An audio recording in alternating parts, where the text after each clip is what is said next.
Bonjour, bonjour à tous. Très heureux, comme ma sœur Audrey vient de dire, très heureux d'être avec vous ce matin, de profiter chaque fois que je passe sur Paris, essayer de vous rencontrer, de venir parmi vous et de partager l'Évangile. C'est une joie pour moi. Donc, moi, je profite, comme je vous ai dit la semaine dernière, je suis engagé sur une série sur la sainte doctrine. Donc, là où je vais, je profite pour en parler, puisque c'est tellement vaste et il y a tellement de choses à partager, tellement de thèmes à partager, que je profite là où je vais de faire cela. Et donc ce matin, ce matin, je voudrais vous parler sur la repentance. La semaine dernière, on a parlé sur le pardon, si je me trompe.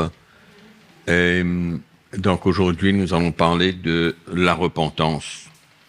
Malheureusement, dans beaucoup d'églises, c'est un sujet qu'on ne parle pas beaucoup, bien que cela soit très important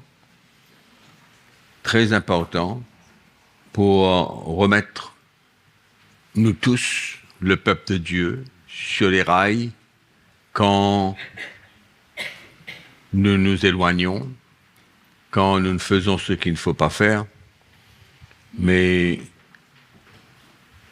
c'est important de pouvoir vivre cette expérience avec Dieu, parce que souvent, on prend cela à la légère. On prend la vie chrétienne à la légère. Et on ne fait pas cette expérience de la repentance et on laisse les choses passer, on laisse le temps essayer d'effacer les problèmes, les situations, mais ça ne nous sert à rien de faire cela parce que ça ne construit absolument rien en nous. Donc, la repentance, c'est quelque chose de très, très important et aussi très fructueux pour le chrétien quand il expérimente. Et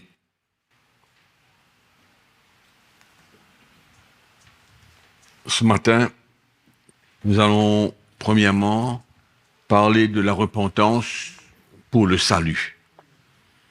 Et nous allons ouvrir notre Bible dans le livre des Actes. Le livre des Actes au chapitre 2. Et pendant que vous ouvrez, c'est important de savoir que la repentance, c'est une œuvre du Saint-Esprit dans nos cœurs. Quand l'Esprit de Dieu parle, c'est lui qui nous conduit vers la repentance. Donc, ce n'est pas l'œuvre de quelqu'un, mais c'est l'œuvre du Saint-Esprit. Et quand c'est l'œuvre du Saint-Esprit, ce n'est pas une théorie, ce n'est pas une technique, mais c'est une expérience qui nous libère et qui ouvre la porte à tant de bénédictions sur nos vies. Donc, dans le livre des Actes des Apôtres, au chapitre 2, nous connaissons le texte, au verset 37, la parole de Dieu nous dit « Après avoir entendu ce discours, ils eurent le cœur vivement touché, et ils dirent à Pierre et aux autres apôtres, « Hommes, frères, que ferons-nous » Alors Pierre leur dit, « Repentez-vous, et que chacun de vous soit baptisé au nom du Seigneur Jésus-Christ pour le pardon de vos péchés. » Amen. Et vous recevrez le don du Saint-Esprit. Donc, première occasion où on voit l'apôtre Pierre partager Jésus aux Juifs. Et ils ont eu une réaction extraordinaire quand ils ont compris ce que Jésus avait accompli à la croix pour eux. qu'il était ressuscité, qu'il était vivant. Et la Bible nous dit qu'ils ont eu le cœur vivement touché. Et donc, certainement qu'ils ont ressenti que ça demandait quelque chose de leur part. Parce qu'ils ont dit, que ferons-nous maintenant? Et c'est là que Pierre leur dit, repentez-vous et que chacun de vous... Pardon? Oui. Que chacun de vous soit baptisé au nom du Seigneur Jésus-Christ pour le pardon de vos péchés. Et dans le livre des Actes des Apôtres, on voit souvent cette expérience. Au chapitre 5, au verset 31, la Bible nous dit, Dieu l'a élevé par sa droite comme prince et sauveur pour donner à Israël la repentance et le pardon des péchés. Même chose. Même chose. Repentez-vous, soyez baptisés pour le pardon de vos péchés. Amen. Donc nous voyons que la repentance est un élément très essentiel pour recevoir le salut, la vie éternelle, pour recevoir le pardon de Dieu pour nos péchés. Et au chapitre 11, verset 18,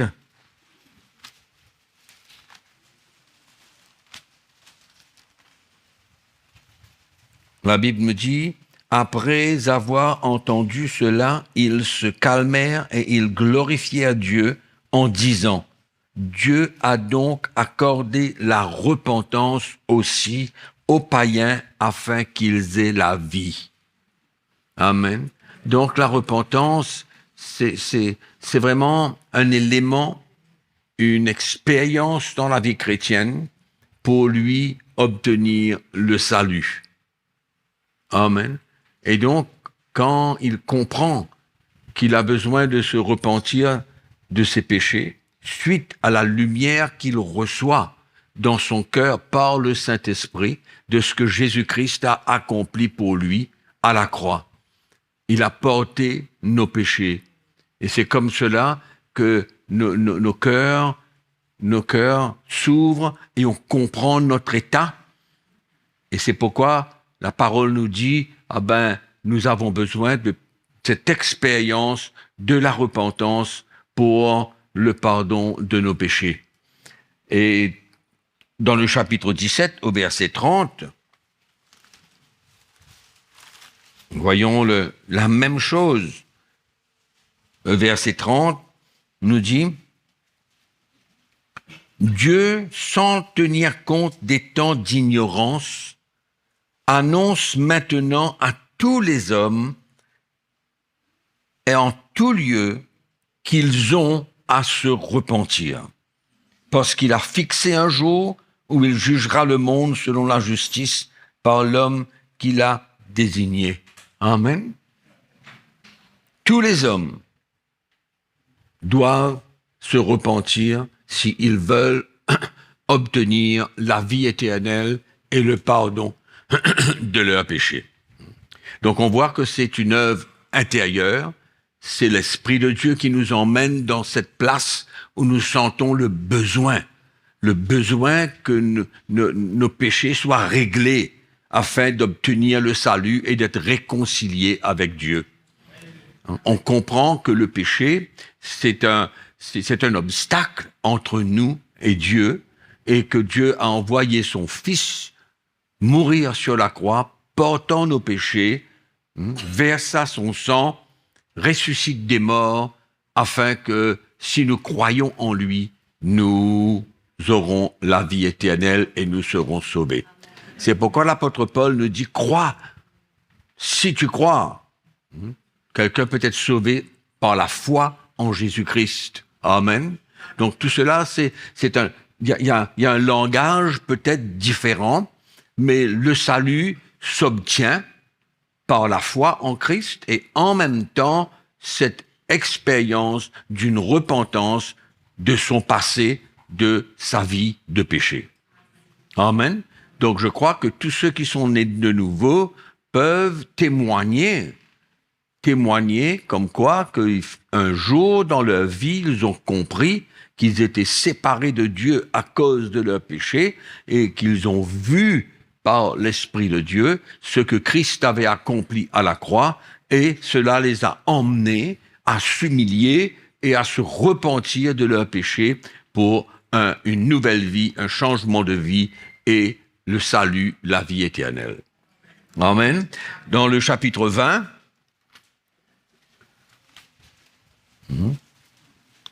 donc nous voyons que c'est l'action nécessaire pour l'entrée dans le royaume de Dieu.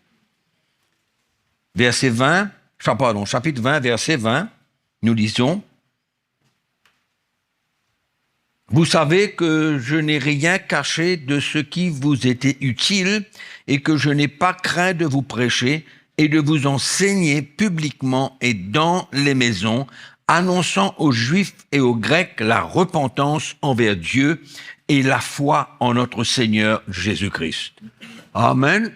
Donc ça marche ensemble.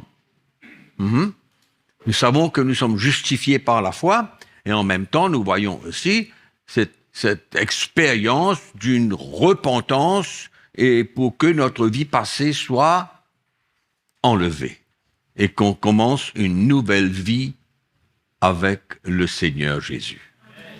Amen. Et je crois que nous tous, nous avons ce témoignage que ce n'était pas simplement une confession de notre bouche, légère, une prière. C'est pourquoi dans l'Église aujourd'hui, il y en a beaucoup de gens qui sont vraiment convertis, mais ils fréquentent les églises, mais ils n'ont pas eu cette expérience où ils ont de leur propre initiative, par la conviction qu'emmène le Saint-Esprit, pour qu'ils se repentent de leur vie passée. Amen. Donc le salut, le chrétien, ce n'est pas simplement s'asseoir dans un endroit à l'église, mais malheureusement, il y en a beaucoup de personnes qui viennent et qui cherchent une prière, cherchent une guérison, cherchent quelque chose de la part du Seigneur, sans passer par cette expérience absolument nécessaire pour devenir un enfant de Dieu. Amen. Je pense que c'est assez clair. OK? Et même dans 2 Pierre, chapitre 3, verset 9, un dernier verset.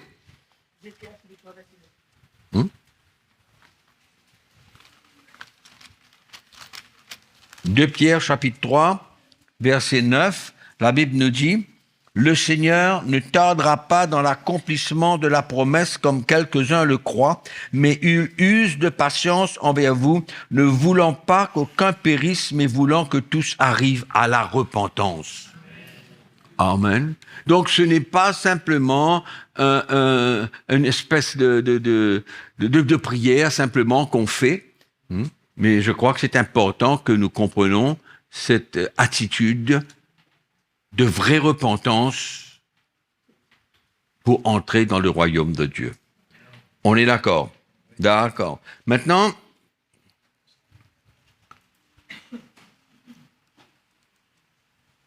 OK. Donc, quand nous nous repentons de nos péchés pour le salut,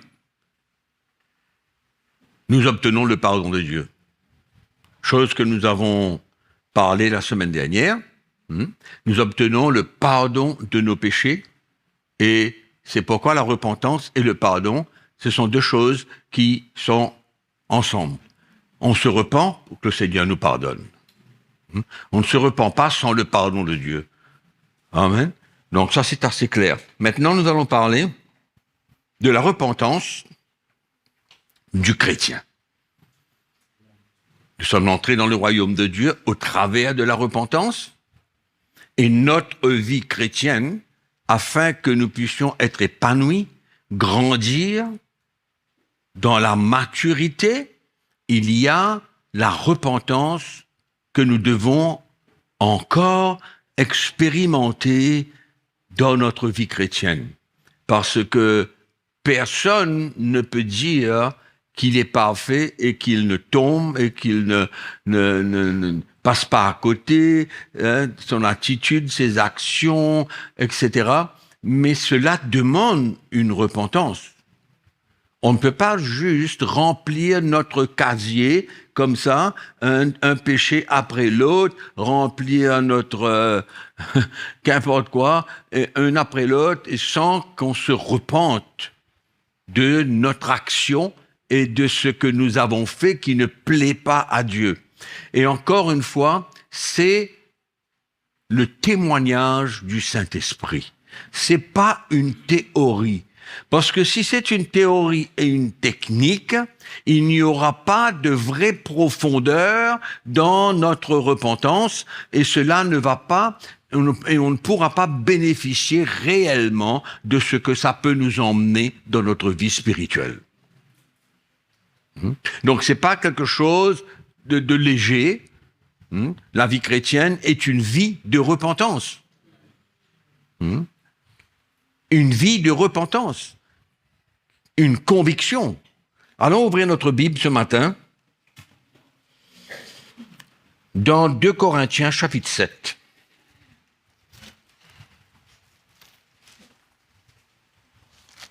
Paul a écrit 2 épîtres aux Corinthiens.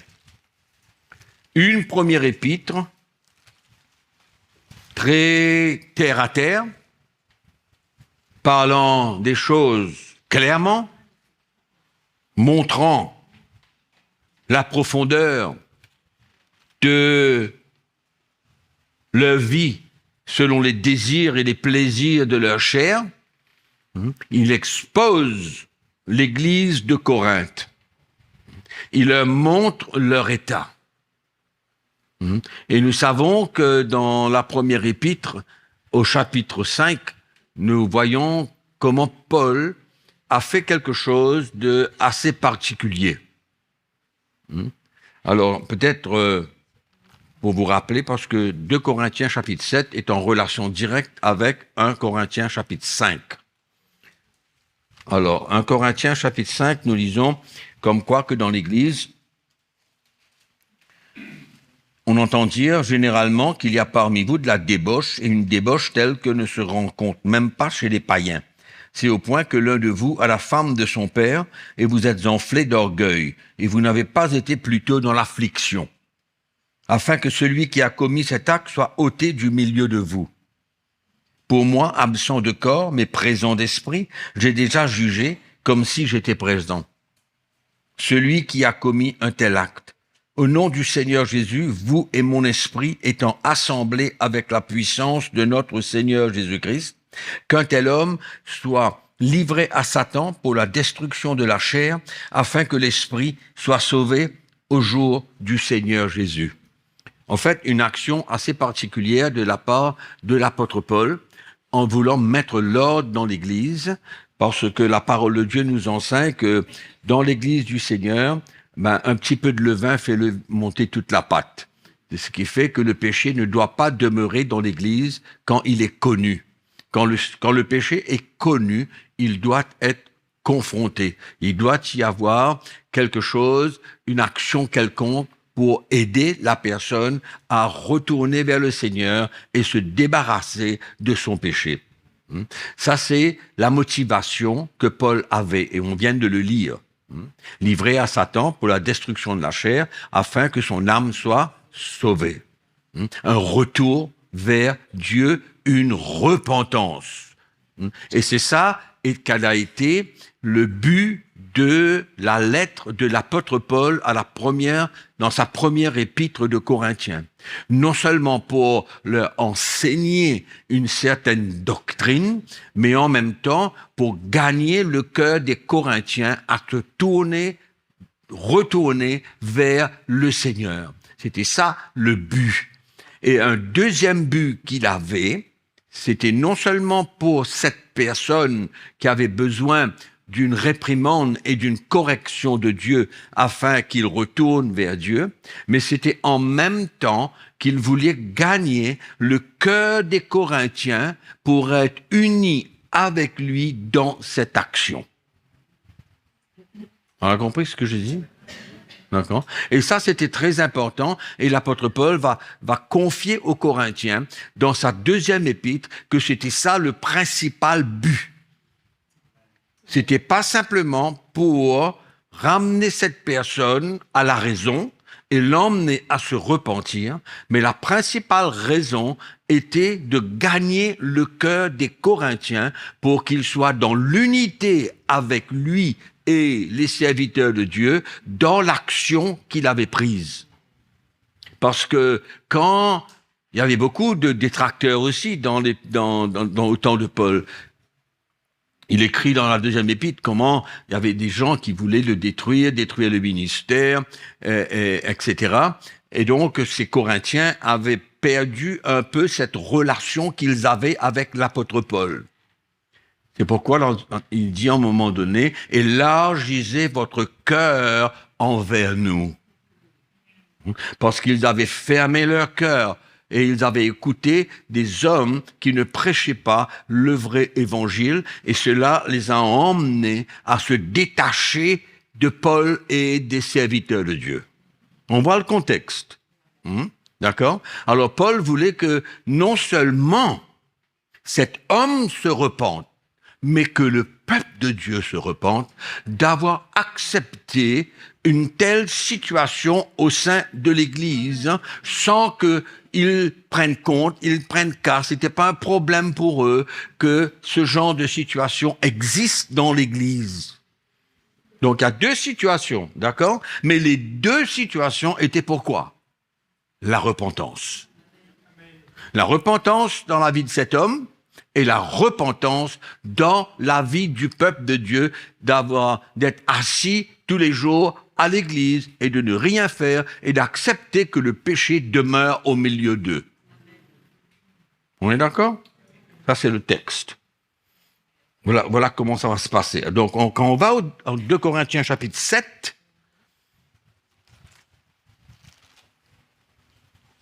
maintenant, Paul va s'adresser aux Corinthiens pour comment dirais-je, les féliciter. Les féliciter d'avoir réagi à la réprimande dans l'esprit.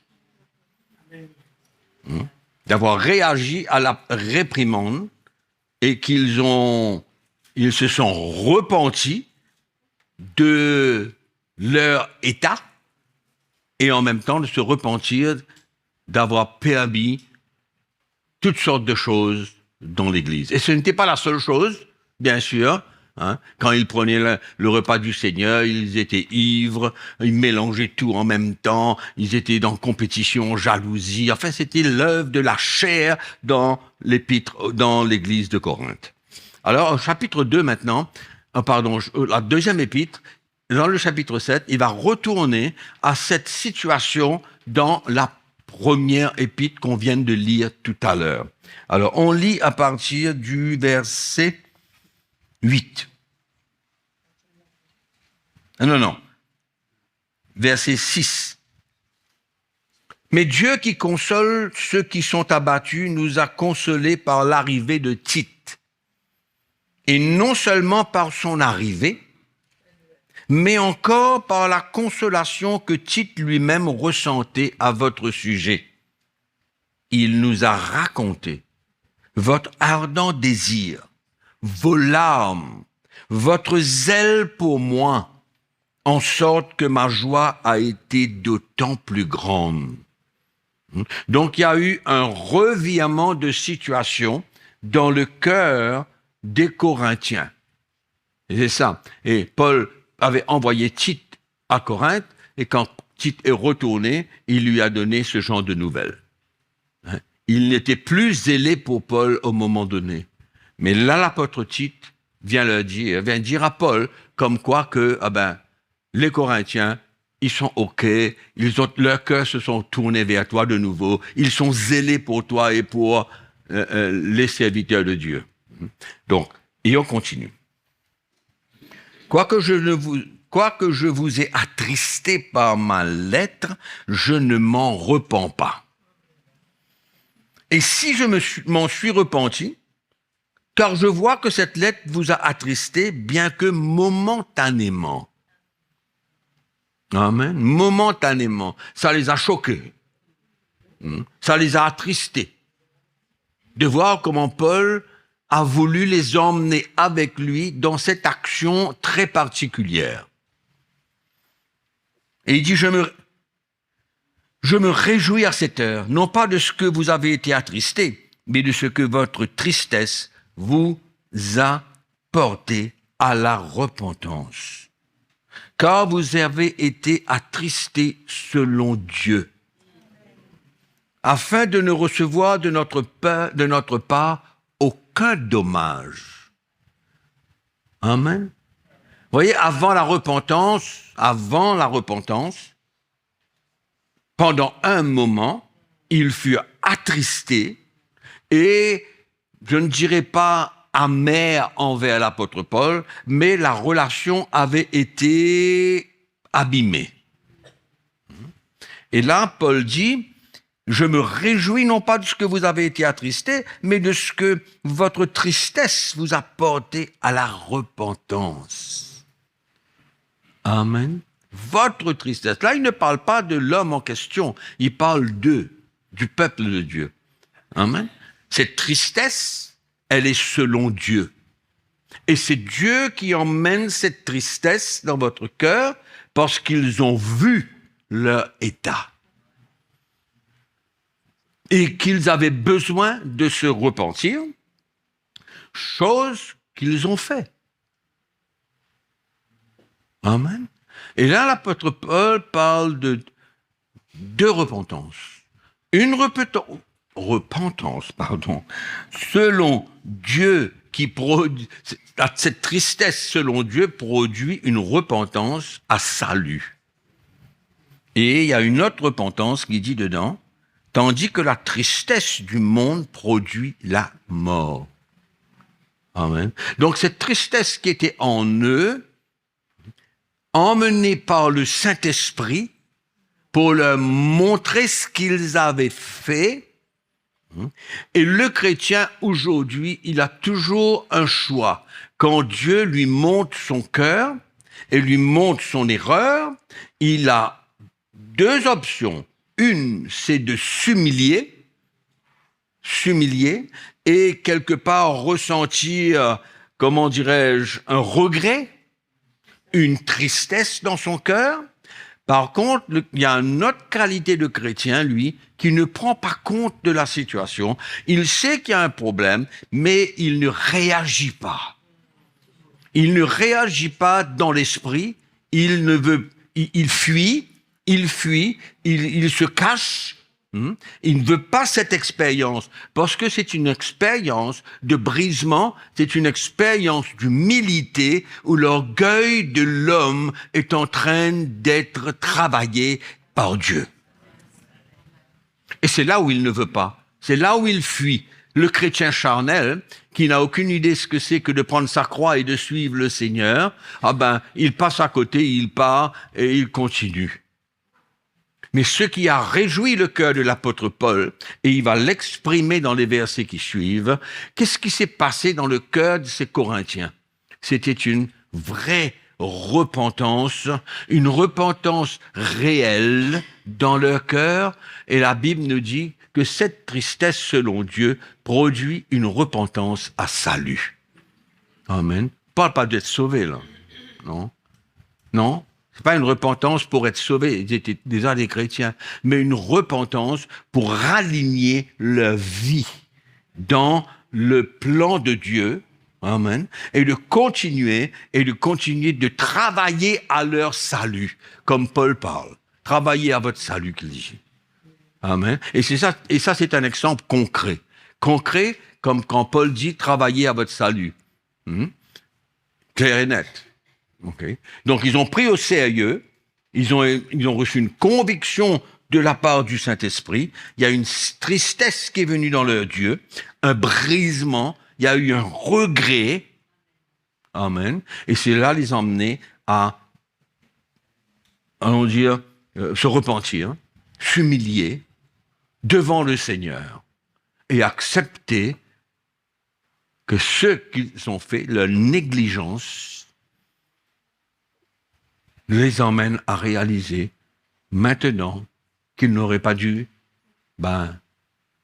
laisser ces choses-là continuer. Alors, et ce qui est merveilleux, c'est que ça produit dans le chrétien une œuvre extraordinaire. Et écoutez ce que Paul va dire par la suite. Dans le verset, et voici, verset 11, et voici cette même tristesse selon Dieu, quel empressement n'a-t-elle pas produit en vous? La reconnaissance qu'ils ont eue envers Paul pour voir, pour réaliser là où ils étaient et comment à travers la réprimande et la correction, cela les a emmenés à avoir une considération pour l'apôtre Paul, un empressement envers Paul et les serviteurs de Dieu. Ils voient non seulement la nécessité de la réprimande et de la correction, ce qui a emmené dans leur cœur un retour, une reconnaissance, j'ai pas le mot, une soumission envers l'apôtre Paul. Donc, et puis il continue, il dit, quelle justification, redécouvrir cette justice de Dieu, ce sentiment d'avoir réglé les choses, ce sentiment d'avoir mis un terme à quelque chose qui ne plaisait pas à Dieu. Et ils ont compris clairement. Donc ça, c'est une partie des bénédictions et de ce que nous pouvons recevoir de la part de l'Esprit de Dieu quand nous, les chrétiens, nous nous repentons. Et il continue et il dit, quelle indignation! Indignation! Reconnaître leur état d'avoir accepté ce qu'ils ne doivent pas accepter. Ça a dû être pour eux une expérience extraordinaire, non seulement dans la situation présente, mais pour le futur. Comment agir dans le futur? C'est merveilleux de voir ce qui s'est passé dans leur vie. C'est pourquoi la Bible nous dit que la tristesse de Dieu produit une repentance au salut. Amen. Et c'est merveilleux parce que ça me rappelle le jour où je suis né de nouveau. Et la joie que j'avais dans mon cœur. Et comment j'avais été libéré de mon passé. Donc, la repentance ramène cet état d'esprit, ramène ce sentiment, cette expérience-là dans notre vie. Et il dit ensuite, quelle crainte que cela a emmené dans leur vie. Donc, nous voyons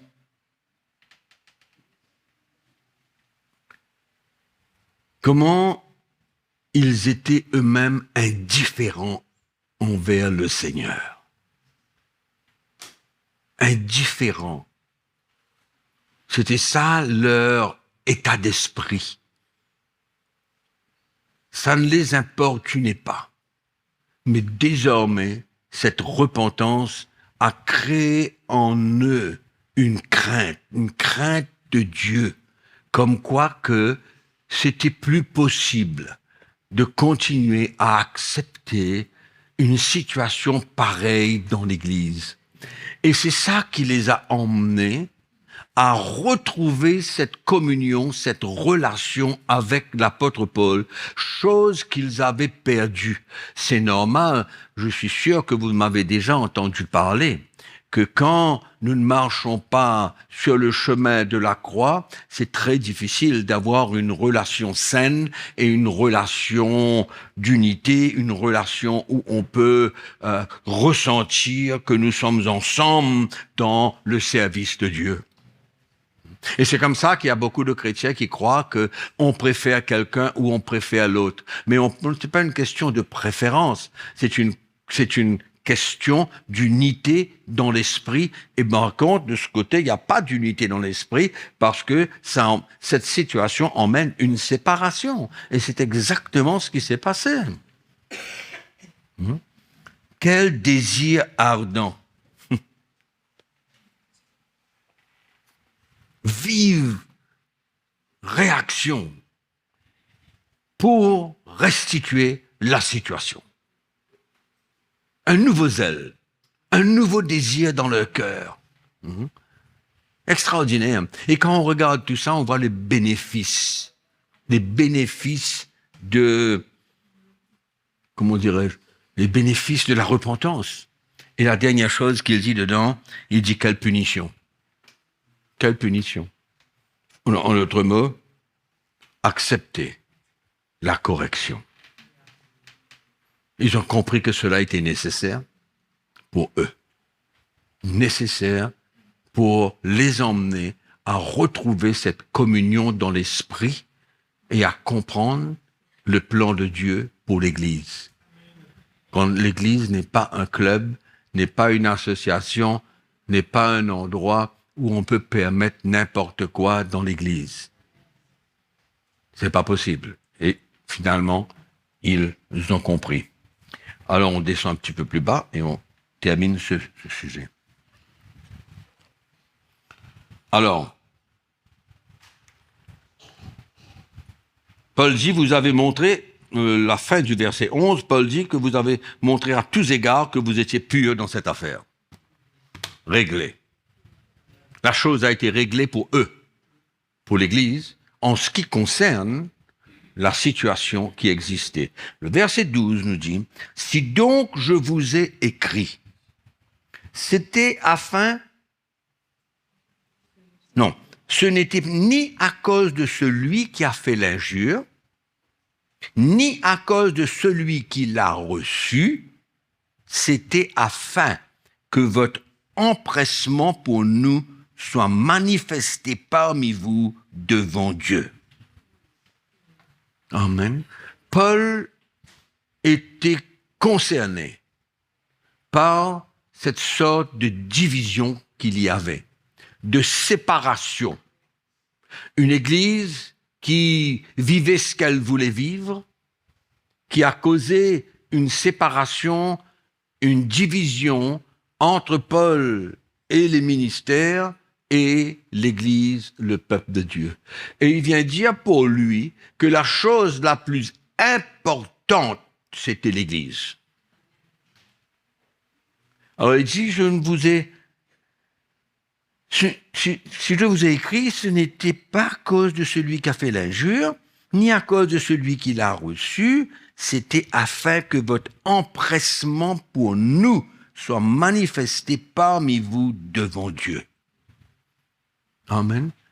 Et c'est ça que l'apôtre Tite, c'est ça que Tite exprime, qu'on a lu tout à l'heure, que ces Corinthiens étaient de nouveau zélés pour Paul et le reste. Amen. C'était ça le contexte, c'était ça la raison pour laquelle Paul les a réprimandés. Il voyait une église qui n'était plus d'un même cœur et d'un même esprit que lui et les autres. Amen. Donc, cette repentance qu'ils ont vécue a emmené beaucoup de bénédictions dans leur vie. Et la chose la plus importante, c'était renouer le contact dans l'esprit et renouer la relation avec Paul et les serviteurs de Dieu. C'était le produit de la repentance. Et bien entendu que cette repentance a emmené le pardon de Dieu dans leur vie. Ça coule de source et il n'y a aucun problème d'accepter cela. OK? OK. Alors, la troisième chose que je vais vous parler, c'est que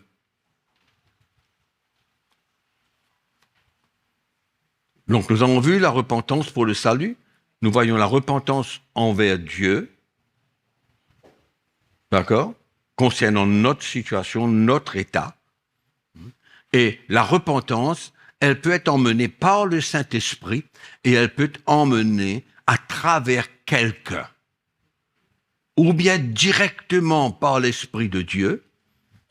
Donc nous sommes supposés être sensibles à la voix du Saint-Esprit, mais ça peut être aussi bien emmené par quelqu'un. Et le cas typique, c'est celui de David. David, après avoir tué la femme de Bathsheba, le mari, Uri, et avoir pris sa femme en retour, alors pour lui, il continuait et il fallait que Dieu envoie Nathan, le prophète, pour lui montrer. Pardon? Pour lui montrer son état. Pour lui montrer son état et qu'il ne s'est jamais vraiment repenti de son péché. Amen. Et nous connaissons la suite, et que quand Nathan est venu exposer la situation, David a répondu.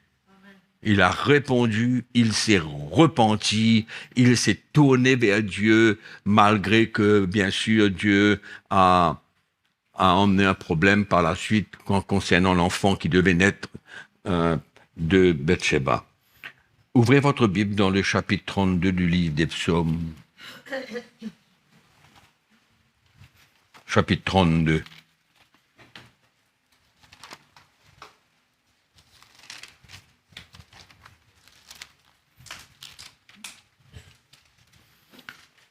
Psaume, chapitre 32, nous lisons le verset 4.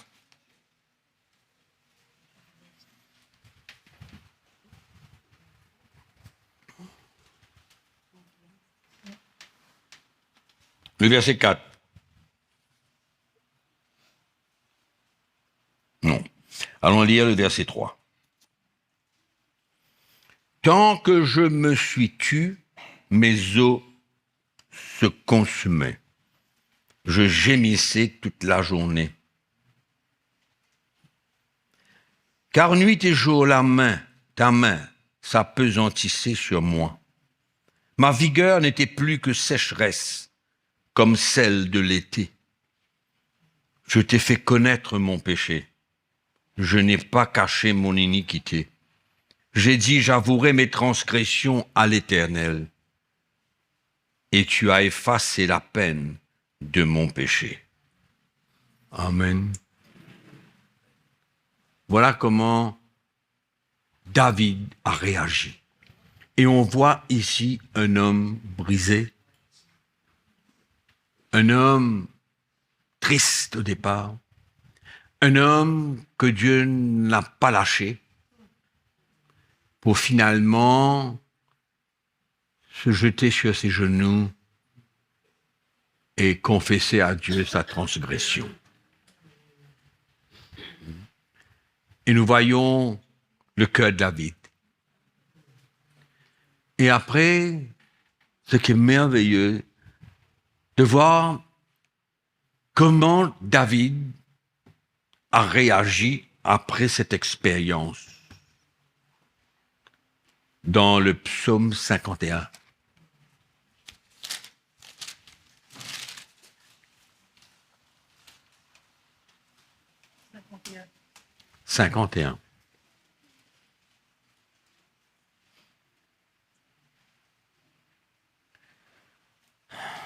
Si vous lisez tout le livre de tout ce chapitre de psaumes, vous verrez tout ce qui s'est passé dans le cœur de David. Et ce qui est merveilleux par la suite, c'est la lumière qu'il reçoit.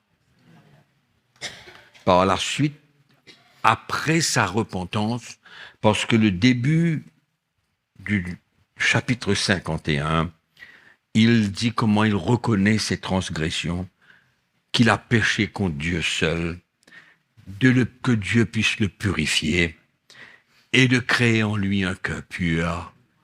Créer en moi un cœur pur. Et au verset 19, il dit, les sacrifices qui sont agréables à Dieu, c'est un esprit brisé. Ô Dieu, tu ne dédaignes pas un cœur brisé et contrit. Amen. Ça, c'est le produit, le fruit dans la vie de David au travers de la repentance. Et Dieu l'a fait comprendre quelque chose que pas beaucoup ne comprenaient dans cette époque. Que Dieu n'était pas intéressé dans les sacrifices et les holocaustes désormais, mais un cœur contrit, un esprit brisé, un cœur humble. Amen. Donc quand nous voyons le fruit de la repentance, tout ce que ça peut emmener dans notre propre vie personnelle, et la lumière et la compréhension de Dieu. Qu'est-ce que Dieu, où il veut nous emmener, et qu'est-ce qu'il veut faire dans notre vie? C'est pourquoi la repentance, c'est la vie du chrétien. Le chrétien ne peut pas juste dire, moi je me suis repenti le jour de mon salut, et puis ça va, Dieu me comprend. Non, Dieu se sert de cette expérience de repentance, non seulement pour le pardonner de ses péchés, mais pour arriver à trouver son cœur et amener à chercher Dieu, servir Dieu, faire une œuvre dans son cœur et dans sa vie pour qu'il puisse servir le Seigneur comme Dieu demande. Amen. Donc la repentance, c'est quelque chose de très important dans notre marche chrétienne. La repentance, nous avons vu pour le salut, nous avons vu la repentance envers Dieu pour notre vie de tous les jours, la repentance envers Dieu, et puis nous voyons la repentance entre chrétiens, entre mari et femme, entre frères et sœurs, entre ceux qui servent le Seigneur ensemble, dans toutes circonstances, on a besoin de la repentance. Et ceux qui ont goûté de la repentance, suivis par le pardon de Dieu, ne peuvent jamais nier leur état d'esprit après cette expérience. Ils ne peuvent pas nier qu'après la repentance et reçu le pardon de Dieu, c'est la même chose avant de le faire. Non. Quand cette repentance est réelle, il y a une retrouvaille de la présence de Dieu, de la paix du Seigneur, de l'unité, de la relation. C'est extraordinaire comment ça emmène une guérison, parce que le pardon de Dieu, c'est suite à la repentance. C'est pourquoi la repentance et le pardon, c'est la même chose. C'est pourquoi on a dit que pour le pardon, quand Dieu pardonne, il y a une restitution extraordinaire. Amen. Mais non, la repentance, c'est la même chose, parce que le pardon suit la repentance. On ne se repent pas envers Dieu sans que Dieu nous pardonne. Bien sûr. Okay? Donc, c'est une relation qui se rétablit. Il y a des fruits extraordinaires dans la vie de quelqu'un qui se repent. C'est un acte important pour continuer à grandir, pour continuer à bénéficier de notre vie chrétienne et de notre salut.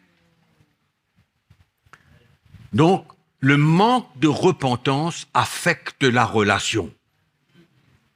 Que ce soit entre mari et femme, les parents, les enfants, entre frères et sœurs, entre les anciens, entre ceux qui servent le Seigneur, qu'importe, qu'importe, le manque de repentance affecte la relation. Amen. Et c'est important de comprendre que nous avons la responsabilité dans notre famille à ce que la repentance soit quelque chose de courant. D'accord? Et qu'il faut arrêter de se justifier et arrêter de se prendre la tête pour les choses et qu'on arrive à réagir et puis après on se tourne le dos, on part et puis ça se termine là même. Mais l'atmosphère même de la maison est affectée. La relation même est affectée. Les anciens de l'Église entre eux, ceux qui servent le Seigneur. La repentance et le pardon. Si on réalise bien, c'est l'école maternelle. C'est du b.a.-ba de la chrétienté. Si un homme ou une femme n'arrive pas à se repentir et laisser son orgueil gérer sa vie, ça va toujours créer une atmosphère de conflit. Ça va créer des conflits. Ça va créer une atmosphère qui gêne. Et il n'y aura pas de liberté, de simplicité. Et la paix du Seigneur. L'unité. Rappelez-vous ce que Paul a voulu. L'unité. Amen. Il a compris que c'était la chose à faire.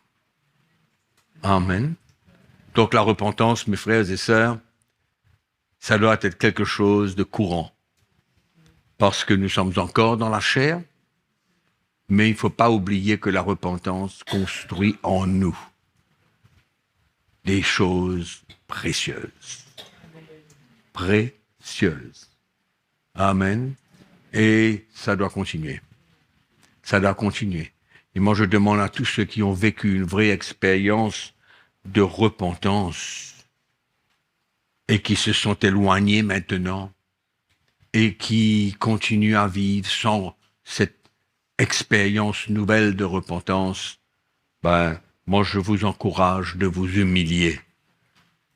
Rappelez-vous ce que ça a emmené. Rappelez-vous des miracles qui se sont produits par la suite.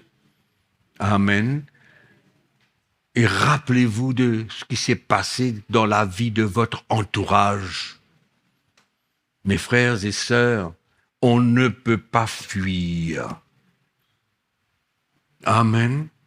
Et quand on se repent,